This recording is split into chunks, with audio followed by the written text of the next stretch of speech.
beautiful, Independence, Missouri. At, or as some uninformed people call this, downtown Independence. Yes. No, it's called the Square. Independence Square. Yeah. This crazy dude is, well, let's just say... I am Square. He's kidnapped me. Yes.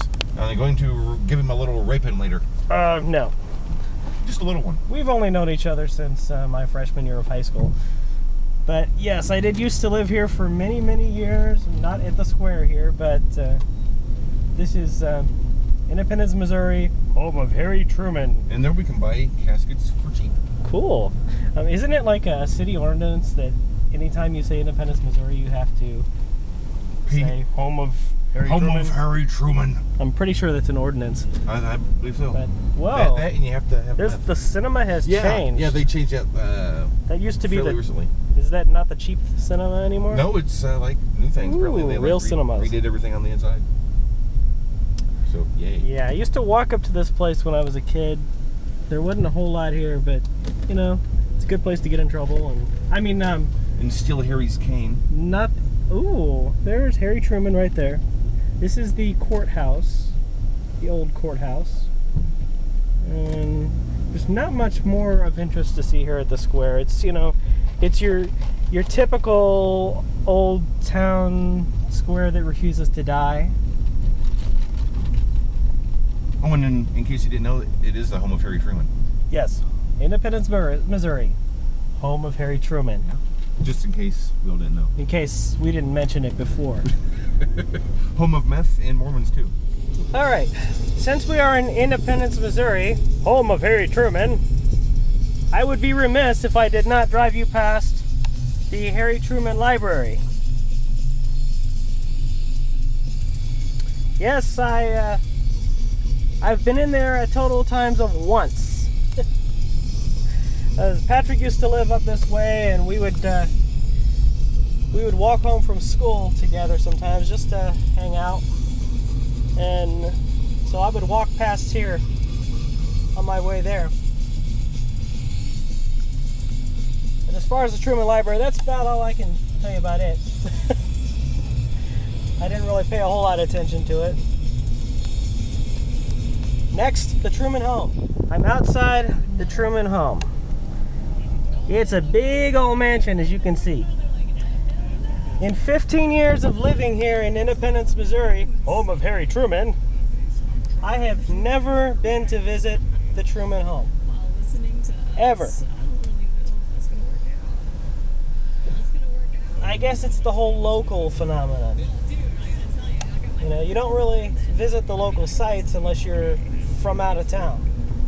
Even though I was from out of town when I moved here, we never got over there. And you've already seen some of the Square, so I won't be redundant. I'm trying to think if there's any other Harry Truman sites here in Independence, Missouri, home of Harry Truman. Oh, I believe this here is the Truman Memorial Building. Wave this person on since I'm videoing. This was not the Truman Memorial Building when I was here. I don't recall what it was.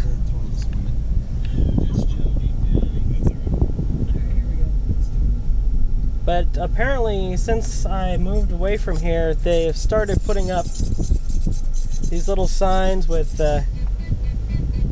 just Harry Truman on them. It just doesn't say anything. It's just a silhouette of Harry Truman. I'm trying to find one of them. But alas, now that I'm looking for one, I can't find one. So I guess I'll shut this off until I see one. I do have to say that I really wish that I'd been here for Labor Day weekend. Because on Labor Day weekend, this entire square is just, it's turned into a festival, the Santa Caligon Festival, which commemorates the starting right at this spot here, I believe, at the courthouse, was the start place of the Santa Fe, California, and Oregon trails. Right here from Independence, Missouri, home of Harry Truman. I didn't actually take you around this side of the courthouse. But through the car windows, I guess, is the best you're going to be able to see it. Ooh, and the skylight. Thanks to Patrick's sweet car here.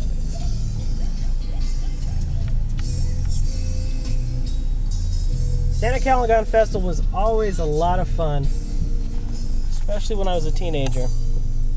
Because other than that, nothing happened in this little town. Hey, let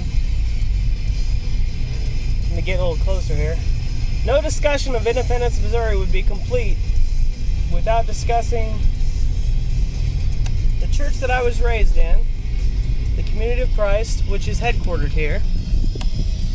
And pass by this sign. It says Community of Christ, the Temple World Headquarters. Visitors welcome. Several years ago,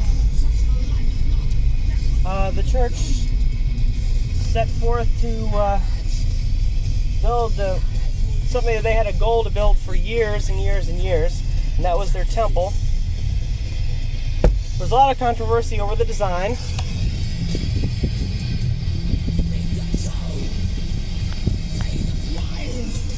But the explanation was that, you know, it's designed kind of like a seashell with a circle of life. I'm not completely clear on the whole explanation. But that building has been there for, I don't know, maybe 10 years. I'm not quite sure. It's been a while. I know I was still living out here when they were constructing it and they finished it. And then there's another building here that also serves as part of the headquarters, and that is the Auditorium, in which every 2 years the church has a conference. This is their main meeting building for conferences such as that. That top there, although it's green now, or it looks green, is actually copper. And of course, over the years, copper tarnishes and turns to a green appearance.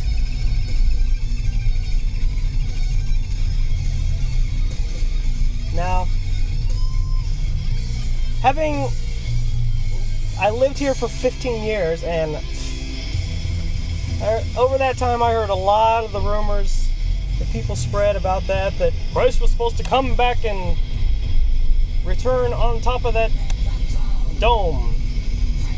You know, if there's a rumor, it's probably not true. Because that's certainly has nothing to do with what the church believes.